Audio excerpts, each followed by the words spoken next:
I'm no atheist now, but I'm immensely grateful for the cultural achievements of the new atheist movement.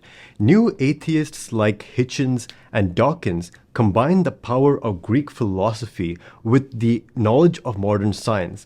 The new atheists weren't bad people, they just chose the wrong enemy. They thought that the creationists and the Christians were the enemy, while actually they were allies against the neo-socialists.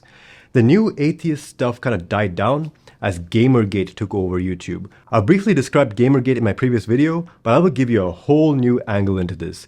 Gamergate was the scandal that rocked the gaming industry. The feminist SJWs had slowly crept up and infected the gaming media outlets, and they used their power to attack men, specifically straight white men, as being a bunch of rapists, creeps, and misogynists.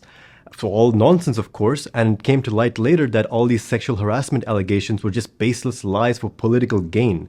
The Me Too movement that came later was actually a child of Gamergate. Naturally, there was a reaction to the SJWs. The supporters of the new atheist movement became the first anti-feminists of the Gamergate era. The perfect example of this was Sargon of Akkad and Thunderfoot.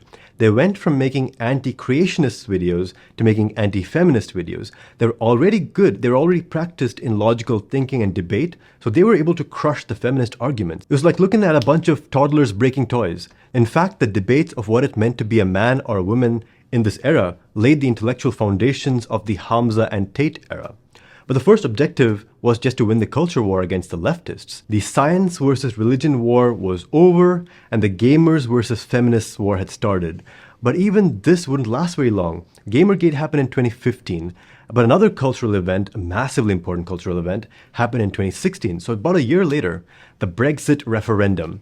The Brexit referendum was basically the British people giving a big fuck you to the European Union because the EU was placing a lot of restrictions on the British economy and was flooding the British Isles with immigrants. So it was another cultural issue, right?